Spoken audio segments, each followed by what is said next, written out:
Assalamualaikum warahmatullahi wabarakatuh. Halo teman-teman, berjumpa lagi di channel aku ya. Nah, di video kali ini saya akan membahas lagi tentang KUR 2026 nih teman-teman. Terima kasih bagi teman-teman yang sudah melihat video saya ya, yaitu tentang bocoran KUR di tahun 2026.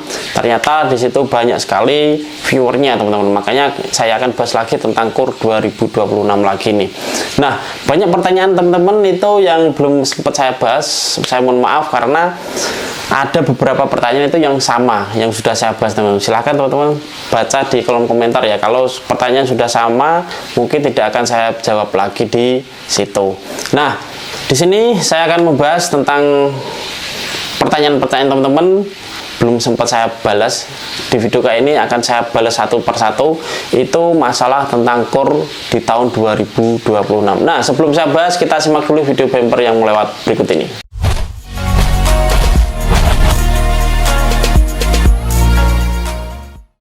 Oke, kita tahu ya teman-teman, nanti di tahun 2026 ada beberapa perubahan tentang pinjaman KUR. Itu lebih dipermudah ya teman-teman bagi usaha UMKM seperti teman-teman. Terima kasih bagi Pak Purbaya dan jajarannya sudah merubah aturan KUR agar lebih mudah lagi diakses oleh pihak-pihak UMKM.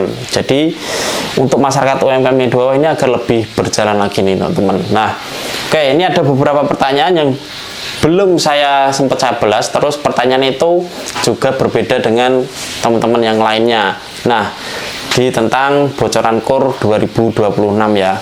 Nah, terus teman-teman setelah lihat video itu, alangkah baiknya lihat video lagi yang KUR 100 juta tanpa. Di situ sudah saya jelaskan syarat-syarat yang harus dipenuhi yang untuk pinjam KUR 100 juta tanpa jaminan. Jadi nggak semua orang tuh bebas akses KUR di 100 juta tanpa pinjaman. Ada kriteria-kriteria khususnya nih teman-teman. Nah, terus di video selanjutnya sudah saya jelaskan juga, yaitu 5 tips cara di ACC Bank untuk pinjaman KUR 2026 teman-teman. Itu harus dilihat karena di situ ada poin-poin yang penting, itu harus dipenuhi kriteria teman-teman. Kalau ada salah satu poin yang tidak dipenuhi di situ, kemungkinan besar teman-teman akan ditolak oleh perbankan. Oke teman-teman, di sini akan saya bacakan pertanyaan-pertanyaan sudah saya pilih ya, kurang lebih ada 7 pertanyaan yang sudah saya pilih. Nanti teman-teman silahkan kalau kurang jelas tanyakan lagi di kolom komentar di video ini ya. Ini datang dari Pak Ako Rahmat 7490. Kalau sebelumnya sudah pernah ambil KUR 500 juta, apakah di tahun 2026 saya masih bisa lagi? Catatan utang lama sudah dilunasin. Nah, untuk KUR itu peraturannya masih sama Pak. Untuk di tahun 2026 itu kemungkinan per NIK itu mendapatkan maksimal 500 juta rupiah. Jadi Pak Karoman kalau sudah mendapatkan 500 juta di tahun ini, tahun depan kemungkinan limitnya sudah habis, dan Pak Akoraman berarti harus naik kelas ke kelas komersil atau kupedes atau kum. Nah, itu ya Pak Akoraman. Kalau pengen KUR lagi, ini ada triknya sebenarnya Pak Akoraman, yaitu pakai nama pasangannya atau nama istri kalau benar-benar masih kosong ya. Jadi kalau belum pernah ada pinjaman di istri, bisa nanti dialihkan ke istri, itu bisa 500 juta lagi Pak Akoraman. Nah, itu semoga menjawab ya Pak Akoraman. Nah, kita lanjut ke pertanyaan kedua ya teman-teman. Ini datang dari @Renti Haryati 6452. Gimana dong kalau yang pernah macet masih bisa nggak pinjam lagi? Kalau nggak bisa jadi penonton dong kita, padahal macetnya di pinjaman 5 juta. Nah, Ibu Renti, di sini macet berapapun itu adalah macet. Mau 1.000 rupiah kalau udah macet kol 5, itu bank menganggapnya ibu itu tidak ada tanggung jawab. Makanya kalau sudah macet, solusinya harus dilunasin. Kalau udah lunas, tunggu saja nanti per 3 sampai 6 bulan itu BI Checking yang akan update lagi teman-teman. Nah, itu akan menjadi hijau kembali. Nah, ada beberapa bank itu mengharuskan kalau sudah macet lunas itu ada yang harus sudah berjalan 6 bulan setelah pelunasan, ada yang minta yang 1 tahun setelah pelunasan. Jadi teman-teman kalau macet di bulan Desember ini, nanti di bulan Juni sudah bisa mengajukan kembali untuk KUR ya, kalau dengan catatan udah dilunasin semua untuk kredit macetnya. Karena ada dua nih teman-teman, ada memang macet itu disengaja, ada yang tidak disengaja. Kalau yang disengaja ya bodo amat, saya nggak mau bayar lah, itu yang disengaja. Kalau yang tidak disengaja di sini kan teman-teman bisa lihat, kalau untuk teman-teman ada masih usaha untuk melunasi, berarti teman-teman ada itikat baik, itu yang dinilai oleh bank juga teman-teman. Nah, itu ya Untuk Bu Renti Haryati sudah saya jawab. Di sini ada pertanyaan lagi. Itu ketika pengajuan 10 juta yang didapat hanya 5 juta, jadi dipaksakan akhirnya nggak cukup. Nah, bank itu melihat dari usaha dan cash flow Ibu Haryati ini. Kalau cash flow-nya dan itu tidak mencukupi untuk utang yang 10 juta, ya maka bank hanya dikasih 5 juta. Nah, terbukti di sini, mohon maaf ya, ini dengan pinjaman 5 juta Bu Renti macet. Berarti kan bank tidak salah memberikan kredit dengan pinjaman 5 juta. Kalau andai kan dikasih 10 juta, mungkin macetnya akan lebih parah lagi dan si nasabah akan keberatan untuk melunasi. Itu ya Bu Renti, semoga menjawab pertanyaannya. Kita lanjut ke pertanyaan ketiga dari Eko Suprianto 691. Tetap pakai BI checking, ribet sekali mau pinjam KUR, padahal bank swasta sangat mudah untuk pengajuan kredit. Nah, salah lagi nih. Setahu saya, sepengalaman saya jadi di perbankan kurang lebih ya 8 tahun 9 tahun ini ya, itu bank swasta itu menurut saya agak lebih ribet. Kenapa? Semua itu harus pakai BI checking. Itu karena gerbang teman-teman masuk ke pinjaman kredit. Nah, BI checking itu fungsinya apa? Itu adalah rapot teman-teman. Kalau rapotnya teman-teman jelek, ya tidak bisa masuk ke perbankan dan untuk pinjaman. Misal contoh teman-teman sekolah, kalau rapotnya jelek kan nggak bisa masuk ke sekolah favorit. Itu contohnya kayak gitu aja teman-teman. Makanya BI checking atau yang sekarang namanya SLIK itu sangat penting sekali. Itu adalah itu rapot cerminan diri teman-teman. Misal ada nasabah baru yang mau minjem, kenapa bank harus pegang SLIK? Karena itu ada rapot teman-teman. Karena kita kan kenal baru 1 hari, kan tidak bisa menilai karakter seseorang. Makanya diciptakanlah SLIK ini sebagai rapot teman-teman. Kalau rapotnya bagus pasti akan lolos. Kalau rapotnya jelek ya mohon maaf, harus diperbaiki dulu untuk nilai di SLIK-nya ini. Itu ya. Untuk bank swasta sangat mudah untuk pengajuan kredit. Nah, mau disebutkan bank swasta yang mana? Setahu saya bank swasta itu lebih ribet, Pak. Kenapa? Karena bank swasta itu menilai sebuah agunan. Misalnya Pak Eko mau meminjam 500 juta. Nah, itu yang dinilai agunannya dulu, Pak. Agunannya itu di lokasi strategis apa enggak, terus bisa lewati mobil apa enggak. Nah, itu dinilai. Kalau bank swasta itu agak lebih rigid karena misalnya salah satu bank yang terbesar di swasta sini, kalau pengen pinjem itu harus bisa dilewati mobil minimal 1. Kalau enggak bisa dilewati mobil 2 simpangan. Nah, itu agak lebih ribet sebenarnya kalau di bank swasta. Setahu saya ada memang bank swasta itu ada yang lebih mudah, ada bank yang mudah nih teman-teman, tanpa jaminan juga. Nah, itu dengan catatan teman-teman harus mempunyai mutasi keluar masuk itu dan catatannya rapi. Itu ada banknya. Nah, tidak akan saya sebutkan banknya apa, bank swastanya yang mudah tanpa jaminan ini teman-teman. Nanti teman-teman langsung berburu ke sana ya.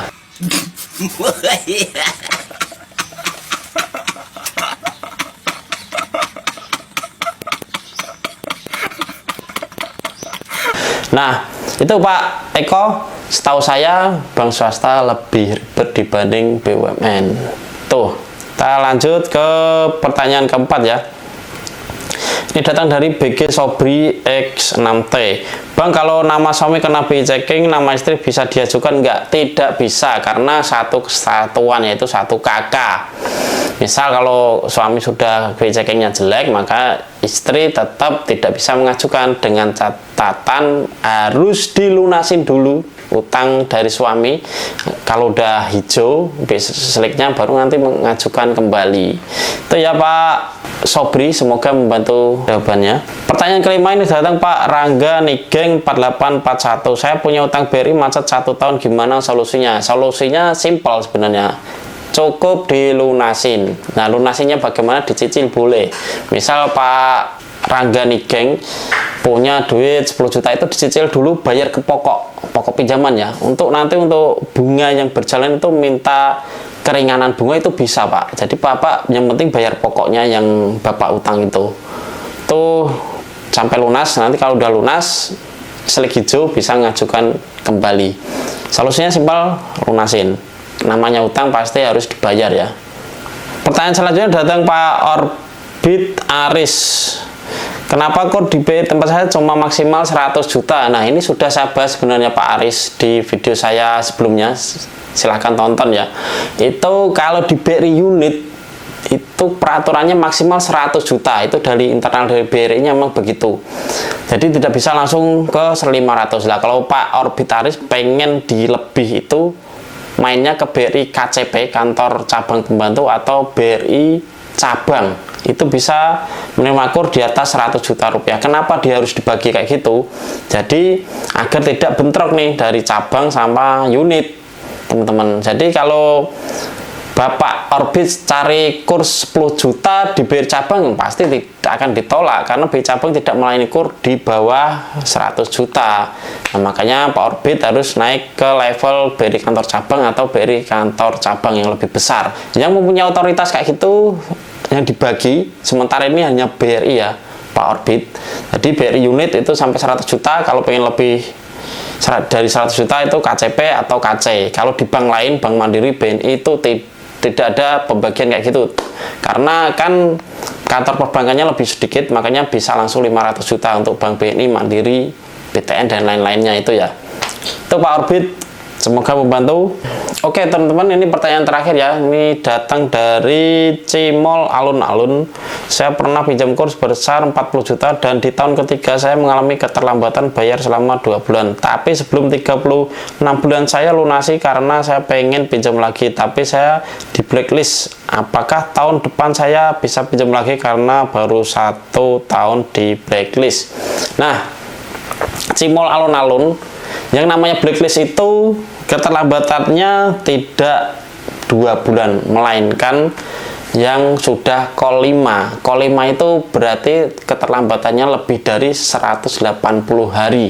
Itu baru dikatakan call 5 atau bank menyebutnya blacklist ya. Nah, itu Cimol Alun-Alun masih bisa pinjam kalau terlambatnya cuma hanya 2 bulan. Dengan catatan keterlambatannya itu tidak merembet ya, maksudnya bulan ini terlambat, nanti bulan depan terlambat, bulan depan terlambat, bukan kayak gitu ya. Terlambatnya kalau cuma 1 bulan, di bulan misalnya Agustus saya terlambat bayar nih, nah berarti itu kolektibilitas Cimol Alun-Alun kalau selanjutnya lancar, berarti kan kolektibilitas 1 lagi. Kalau terlambat cuma 2 bulan, berarti kan 60 hari, itu masuk ke call 2 nih. Nah itu kalau Cimol selanjutnya bayarnya lunas pasti masih call 1 lagi. Nah, kalau Bank BRI sudah tidak mau memberikan dengan kriteria kayak gitu, ya Pak Cimol Alun-Alun ini pindah ke bank lain atau pindah ke BRI KCP atau kantor cabang. Coba dulu. Kalau tidak bisa dilayani di BRI situ, pindah ke bank lain. Misalnya ada Bank Mandiri atau Bank BNI. Jadi saya sarankan harus banyak-banyak main-main di perbankan lainnya juga, jangan hanya fokus di 1 bank. Kalau di 1 bank sudah menolak, ya masih ada kesempatan di bank lain, itu masih banyak. Ada Bank Mandiri, BNI, BTN, Bank BCA, Bank CMB, itu semuanya bisa teman-teman jajaki ya, siapa yang lebih mudah untuk mengajukan kur dengan kondisi teman-teman kayak gini gitu loh. Kalau cuma 40 juta ya memang ini ranahnya di Bank BRI untuk 100 juta ke bawah. Kalau di bank-bank lain itu kan rata-rata mereka hanya bisa di atas 100 juta rupiah. Itu ya Pak Cimol Alun-Alun, saran saya kalau Bank BRI tempat Bapak mainnya langsung ke KCP atau ke kantor cabang. Kalau nggak pindah ke bank lain seperti Mandiri, itu masih bisa melayani kur di bawah 100 juta nih Pak Cimol Alun-Alun. Semoga ini membantu ya Pak Cimol Alun. Nah, kalau sudah dilunasin gini kan Pak Cimol Alun punya itikat baik, itu yang dilihat dari bank. Makanya teman, kalau Bank BRI setempat tidak bisa mencairkan, Pak Cimol Alun-Alun saya sarankan main ke bank yang lain atau main ke level lebih tinggi, kantor cabang pembantu atau kantor cabang nih. Oke, itu saja teman-teman, 7 pertanyaan sudah saya rangkum, sudah saya jawab satu persatu, semoga membantu. Jadi kalau ada pertanyaan teman-teman yang sama, silahkan tonton video ini ya, saya tidak akan menjawab lagi dengan pertanyaan yang sama. Kalau ada pertanyaan lain-lain yang lebih unik, silahkan tulis di kolom komentar, nanti akan saya balas satu persatu untuk pertanyaan yang belum pernah saya jawab sama sekali. Oke, itu saja teman-teman. seputar pertanyaan dari KUR 2026. Jangan lupa untuk tonton video saya. Pembahasan KUR itu sudah saya jabarkan secara lengkap. Sudah saya urutkan bocoran KUR, terus KUR 100 juta tanpa jaminan itu syaratnya apa saja, dan yang terakhir itu aja 5 tips agar lolos di ACC. Nah, untuk video selanjutnya mungkin nanti akan saya bahas, yaitu tips menghindari agar tidak dikelabui marketing pihak perbankan untuk pinjam KUR kok malah dikasih kredit komersil. Nanti akan saya berikan tipsnya teman-teman. Makanya teman-teman jangan lupa untuk selalu like, komen di bawah jika ada pertanyaan, dan tentu saja subscribe channel ini agar lebih berkembang, dan saya bersemangat lagi untuk membuat konten-konten edukatif lainnya.